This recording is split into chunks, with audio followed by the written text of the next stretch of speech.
Hello. Bells to announce my arrival. Hello and welcome to another episode of Tales from Midnight Diary. We're getting back into some diary action over the next couple of weeks. There will be some more genuine behind the scenes footage to share with you soon.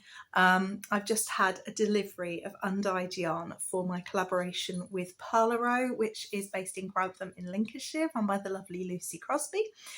So I'll be dyeing yarn this week to send out to her for the Say Hello To boxes, which will be being sent out in the middle of April. So there will be some yarn dyeing coming up. There will be some more designing coming up, and actually there's been a little tentative designing going on in the last few weeks, which I've got to share with you this week. And in my own making news, I'm thinking all about baby knits. There are once again a busload of babies coming along.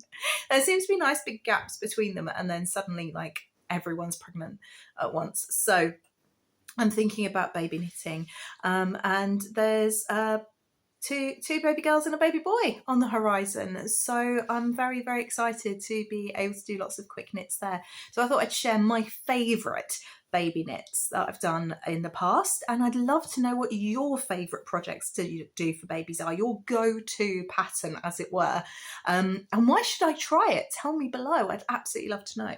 So I'm looking a little bit a little bit fresh, a little bit pink. Robin and I, it's a glorious sunny day. It's been so wet here in Devon. By the way, if you're new here, hi, I'm Gemma. I run the Midnight Diary and I turn up to chat nonsense at you every so often. And this is a kind of traditional video podcast format where I'm going to take you through my makes. And I am now living in Devon. I've been here for 6 months, 7 months now, I think. Coming up for 8 maybe. I don't know, I can't do maths. I think it's 8 months this month that we've been here. So we're having our first spring in Devon. Anyway, it's been wet. It's been really, really wet, really miserable, and I'm all over the place. Today we had some sunshine, so I was like, right, sun, come on, welly boots, puddle suit, let's go to the park. And so we went to a National Trust park just on the very, very outskirts of Dartmoor National Park here in Devon. It's called Park, inventively, with an E on the end, Parky. And it's a National Trust site. There's not a house that you can go and visit like there is at a lot of National Trusts. It's just woodlands, rivers, an old railway track that you can walk along. I mean, the railway isn't there anymore. The sleepers and rails are all long gone.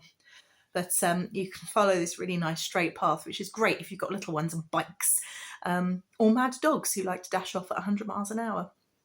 So I was like, come on, we're going to pack a picnic, go on an adventure, off we go. And so, yes, we've been out there all morning. So I'm looking a little bit rosy-cheeked. And yeah, I'm loving it, absolutely loving it. Yeah, it's good to get out in the sun.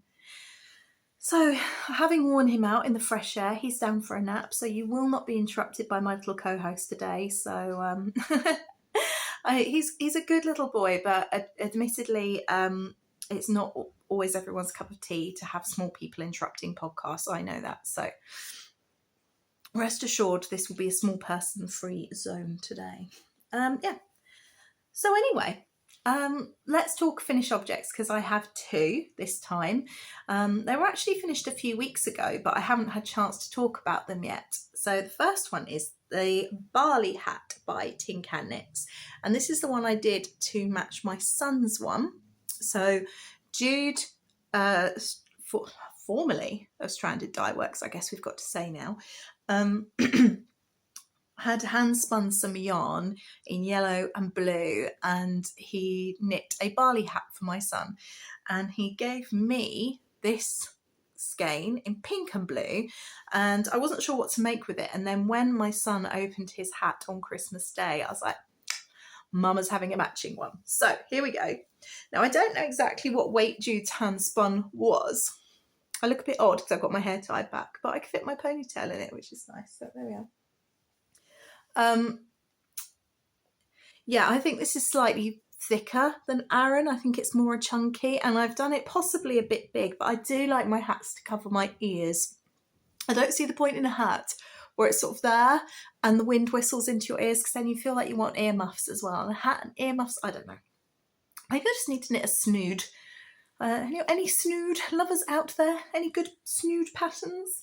Oh well. Anyway, especially, and I really do need a hat here in Devon, especially if you go up to Haytor in Dartmoor, which we do like to go up there. It's about 15 minutes the other side of Bovey Tracy, and you'll see it in my Devon Diaries vlog that's coming out soon. I'm still trying to pull together that vlog from my friend's visit. We did so much. She turned up and she had this list, and I'm like, you're here 4 days, mate, you do realise that. But not to be outdone, I squeezed some of my own activities into there as well. I was like, let me show you around. Anyway, it is so windy up on the moors, you really need a hat. So I now have a hat. It is slightly big. I either have a really big head or I don't know. It's quite cosy though, I do like it. But I had some of the hand spun left over. So the Barley hat pattern is a free pattern by Tin Can Knits. You will hear me talk about Tin Can Knits quite a lot. I was very late to the party when it came to knitting Tin Can Knits patterns, but honestly, once you try them, you won't go back. And their free patterns are just fabulous. They really hold your hand through the stages of learning a new skill, a new technique. The Simple collection, and it took me much longer than I care to admit, to work out that they're all cereals: barley, maize, wheat, rye, malt, all cereals and things, because they're simple, they're staples. So there's one of each staple item for your knitted wardrobes. There's hat, sock, gloves, cowl, scarf, sweater, cardigan, all using stocking stitch and garter stitch. And that's what this is. So I had some yarn left over and I thought, I know, I'm going to do the matching mittens. And then I remembered that I've done the maize mittens before and they don't actually match. They have a 1x1 rib going up the back of the hand instead. I'll see if I can find a picture. And I thought I want them to match. So I self-drafted a mitten pattern. I've done fingerless knitted mittens before. You can find them on my PayHip store. The New Leaves mitts are worked in DK. But these are going to be for an Aran worsted. You can see which one I did first because the thumb fits much better on this one than this one. And I'm going to double check all the patterns and things and double check that I'm not, treading on anyone's toes here, but I will be offering up the pattern. But to do that, I need to work it in an Aran worsted weight yarn to make sure, because I do think this is possibly closer to a chunky, but I really like it. But it will show you the, I just pulled it out of my head from my understanding now I've got of shaping that I've gained over the years.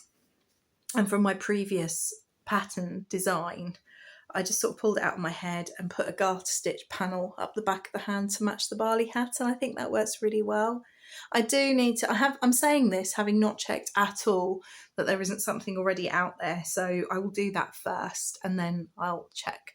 But yeah, it's quite simple. 1x1 rib for the cuff, all in the round, and then gusset increases using leaning directional increases either side to create the thumb gusset. Put those on waste yarn, join back in the round, knit your rest of your hand, and as you can see, there are no ends woven in here because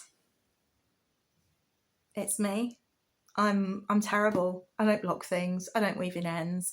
I don't swatch. I'm the worst person you could possibly be watching if you want to see how things should be done. It's very much a don't do as I do as I say situation. So altogether, I'm quite pleased with this set. I'll be even more pleased with it when I've sewn my ends in. Here, look. What do you think? That's not a bad thumbnail, actually. I quite like that one. So it's been a couple of weeks and I haven't talked to you about them yet. I think it was very beginning of March that I finished those, and we are now on the 26th of March, I want to say. But a lot has been happening in those couple of weeks. We've had personal family things going on. We've had, as I say, obviously my friend was visiting, which is when I did these. I've had some more changes in my life. There's going to be yet more changes going on. I'm not going to say anything about it yet because although it's all in place, I want to dot the I's, cross the T's, and I want the ink to dry on the paper before I'm ready to share with you all the exciting things. But needless to say, I am ridiculously excited. There's going to be a lot more crochet on this channel. That's all I'm going to say. And get ready for lots and lots of crochet. I'll leave you guessing what you think it might be in the comments below. But there we are. So, after my last video, when I talked about my sock obsession confession, I did the normal thing that usually happens to me, and when confronted with things I need to knit and deal with, and instead of working through these socks and getting them finished, I ignored them. I've ignored practically all knitting for a week. And then yesterday, so Monday, I came back from, Robin had a settling in session at a nursery he's going to start attending after Easter. And I came back from that and I just felt dog tired. I'd worked 4 days on the bounce at the cafe where I work, and I was just shattered, and I just wanted stocking stitch. I wanted something completely mindless that wasn't a sock. I know, Gemma's not reaching for a sock. I've done it to myself. It's purely because I've shown you all the socks I'm working on that I've now basically said I'm going to ignore them because that's what I do. So I swatched. Yeah, saw you spit out your tea then. Sorry, have you all just snorted your drinks up your nose by accident? I've swatched, look. Isn't that pretty? It's so pretty. I'm so excited for this. It's going to be a baby knit. So I picked up Starcraft Love You, and it is 60% cotton, 40% acrylic, 210 metres per fairly hefty ball, actually. 100 gram ball, says it directly under what's in it. And I bought this in Banbury's, which is a department store in Bideford in North Devon. I was up there meeting with the buyer with my Search Press hat on. I took some books and we leant on the counter and had a chat, and and I was so struck because I wasn't sure what to expect about this place. I don't know if I've got any footage of it. So imagine with me, you imagining. The department store was huge, the same sort of size as, the big old Debenhams used to be, or British Home Stores, and the sort you don't really see anymore because they've all kind of gone. But Banbury's, being a small independent one, is still going. And I wandered around and eventually found the haberdashery department, and I was expecting it to be, honestly, I was expecting it to be a sad little unloved corner of the department store like you see in John Lewis, where there's barely anything there and the whole thing feels like an afterthought, and you don't have a specialist working there anymore because the powers that be just don't rate it. And I know there are some specialists in some of the John Lewis haberdashers, so don't shout at me, but I know there are some, but they are few and far between. Same in places like Darnell. And actually, even in Hobbycraft, I've discovered, ironically, a Hobbycraft I went to get some fabric for an English paper piecing couldn't actually tell me what the fabric was that I needed. Couldn't find it because they don't have a fabric specialist anymore. Their sewist had left and they hadn't replaced them. So there we are.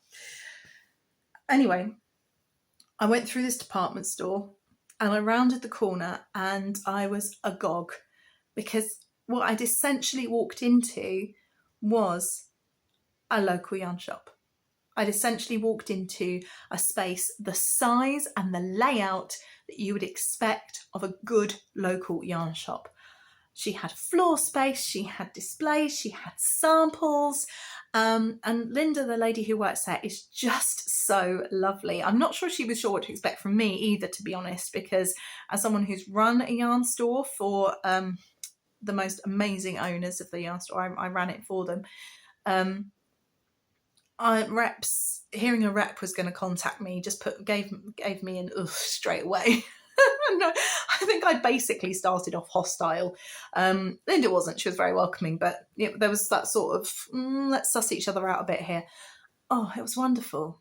it was like, and she knew what she was doing, and she had West Yorkshire spinners, and there was Stylecraft, and there was a bit of opal, and it was all laid out beautifully, and there was space for a knit and natter if she really wanted to have one. And actually, few people were requesting it when I was in there. So I'm going to watch that with interest and see what she does.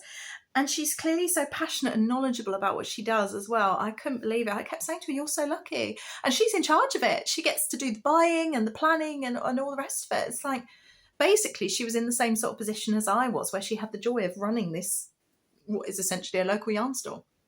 Anyway, customer came in. Customers are the worst influences in these shops, and whipped out a cardigan that she just worked in this very yarn, in this very colourway, I think, for one of her granddaughters, and she needed buttons.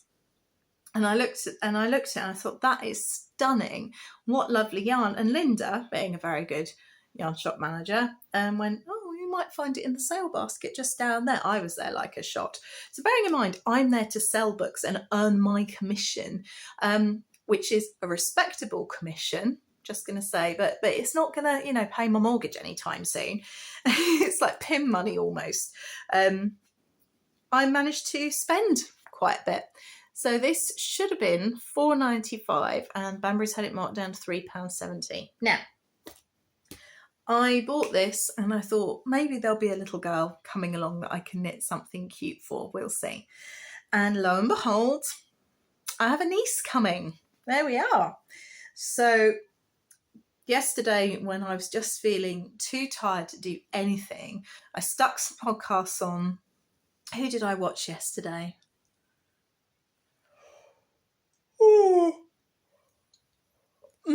Wool Needles Hands, who is kind of new to me. I've been aware of her for a while. I've just not really ever watched any of her stuff. I don't watch her religiously. I dip in and out, and actually I find her really enjoyable and really knowledgeable, and I love the way she talks to camera.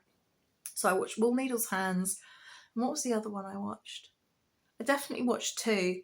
That was it. Ali's Week of Making vlog. She's done another one. I do enjoy those, but poor Ali's been poorly, which is a shame. So I just chilled out and took me an hour and a half, but I knit a swatch. This is going to be for a cabled baby sweater, and I'll put a picture up here. It occurred to me afterwards that this being an Aran weight yarn, that what I really should have done is just done a flax again. Just done a flax. I know that pattern off by heart. I could have done it easily in this, and I've got enough yarn. But I just felt like I wanted something a little bit different.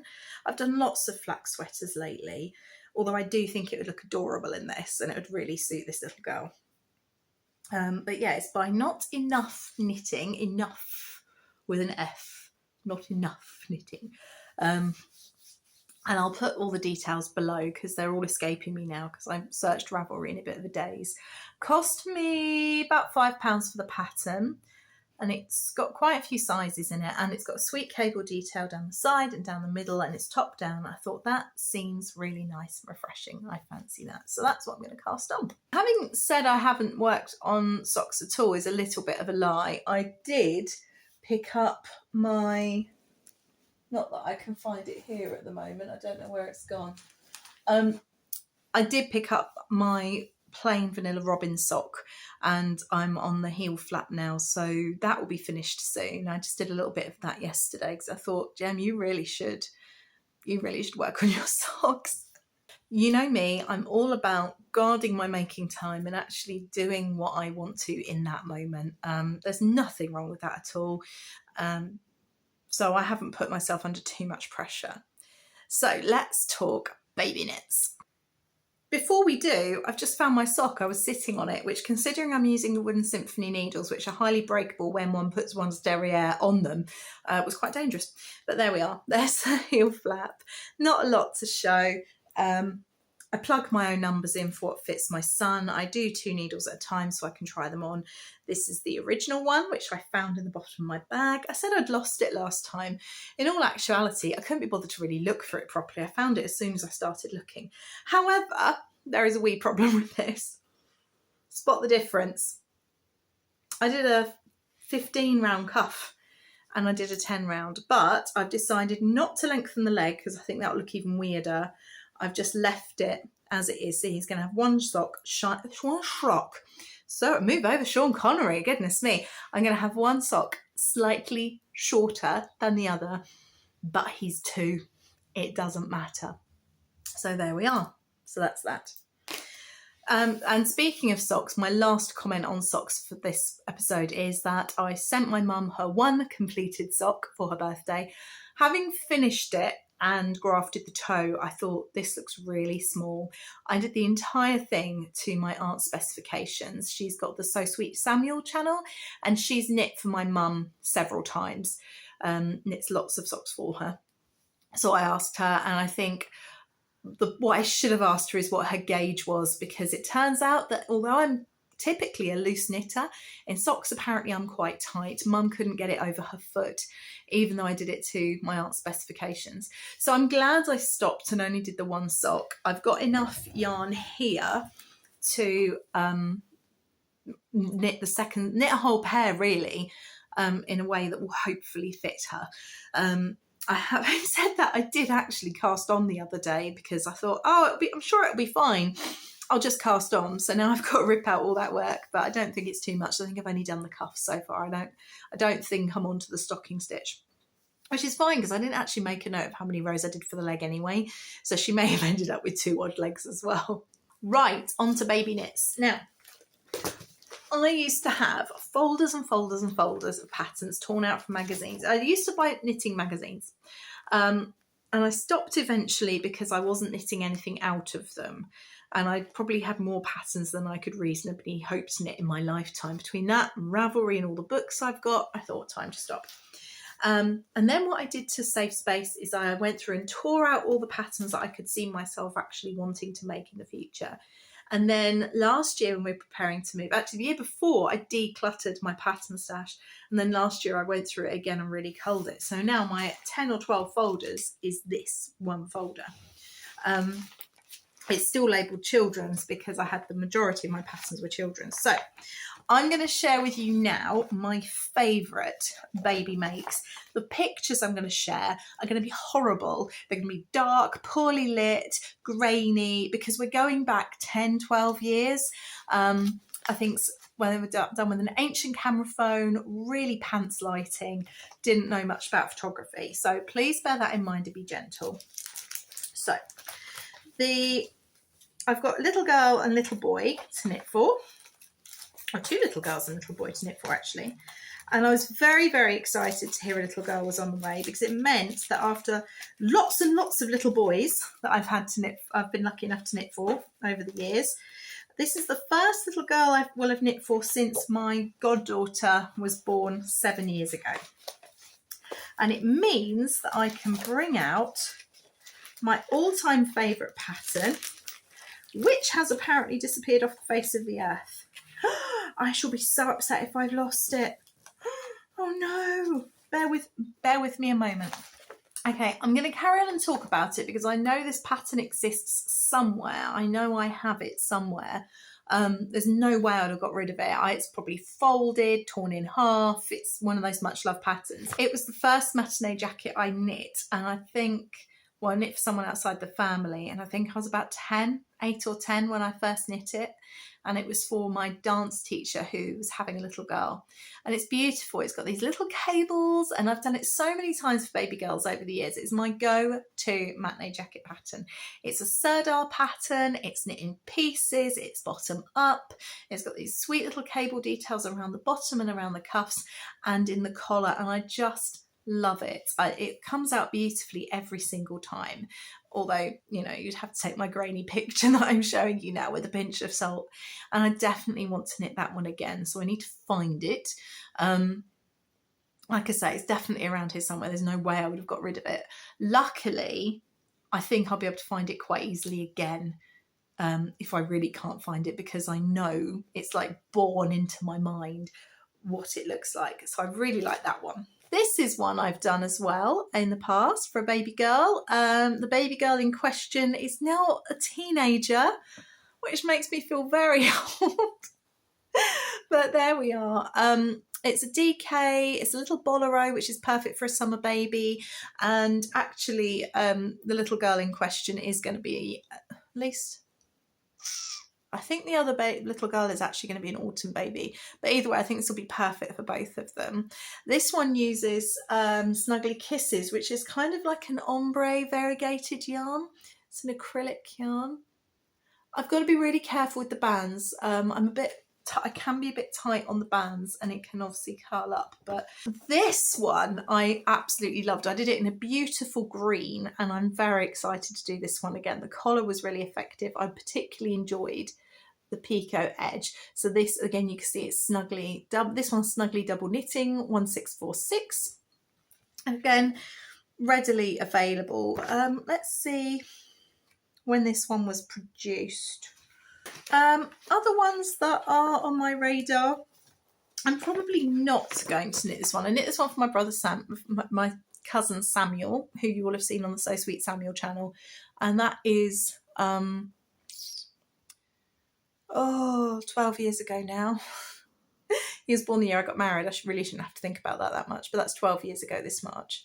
I knit it for him in the stripes. I think I even used these colours, to be honest. I remember picking it out in Bodkin's yarn shop in Thundersley when I was at a knit and natter with my aunt, and I got so excited to knit for this baby. Samuel was much, much longed for, long waited, and he's eventually rocked up, and we all couldn't be happier. So he was very, very, like, someone I really wanted to knit for. It goes up to 5 to 6 years. So realistically, this pattern can just keep going and going. But funnily enough, I've only knitted it once for Samuel. I did the blanket at the bottom. And again, I'll show you a picture of that. My problem was like matching the stripes up. I'm not very good at that. If I did this again, I might see about swapping it to do it in the round. But there we are, just a really simple. I'm clearly drawn to the classics. This is another one I did for Samuel, and this is back when my tension was really big. If you've been here a long while, you remember that I talked about how I knit for my cousin, and I didn't know I was a loose knitter, and my family said thank you very much and unknit it and reworked it because it was all way too big. So things that were meant to be newborn would fit a toddler, and Samuel was a small baby. He was absolutely tiny. He's still a pipsqueak now, but getting tall, but obviously very, very slender. And he wore this one as a dressing gown for a while. How sweet is that? A little hooded jacket. I love the little kind of denim jean type buttons, the silver buttons you got on your jeans, and the little hood. I definitely prefer the hooded version to the jumper. And this was snugly 4-ply, and I did actually do it in the denim colourway. I just think it looks so cool. How old does this go up to? 5 to 6 years. I could do one for Robin. I've looked at these and just sort of discarded them, thinking Robin's grown out of them. It just shows you should look. So that's definitely going to happen. This one, birthed 7 years. You have to excuse the state of these patterns. They're very old. Is a gorgeous classic cabled sweater. I think it's stunning. It's done in pieces. It's got the buttons on the side all the way up to 7 years, which I think is nice. Yeah, so these are the ones that I've kept, and they're my kind of go-to baby patterns. So you've got the bolero, cable sweater, little cool hooded jacket, a little stripy one, which I still like the look of, but I just don't know if it's really, it's all those ends to weave in, like, you know me, how many ends do I want to weave in? Loved doing this little one with the little picot edging. So those are my kind of go-tos, and obviously the one that I mentioned before. What are your go-to baby knit patterns? As I said, I'm starting this new one by Not Enough Knitting, which has some cabling going on. I think it's enough to keep my interest, but not too much that I'm going to lose steam or lose my place, or hopefully not go horribly wrong. We'll see. I did Robin a cardigan from, was it Martin Story's pattern, or was it a Georgia Farrell pattern? From one of the other Bloom books. I'll put a picture of Robin up there. I'm definitely going to be doing that one again for the little ones that arrive. This one, however, is beautiful, and I really want to do more colour work, and it's children's colour work, and that feels like such motivation, but I just don't know whether I'd be able to do it fast enough. I'm not a very fast knitter.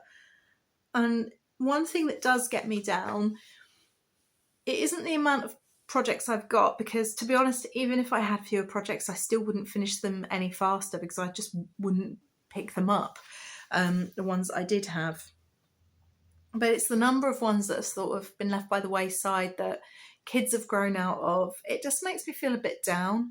I'm trying to finish one soon for an honorary nephew of mine who I've knit for before.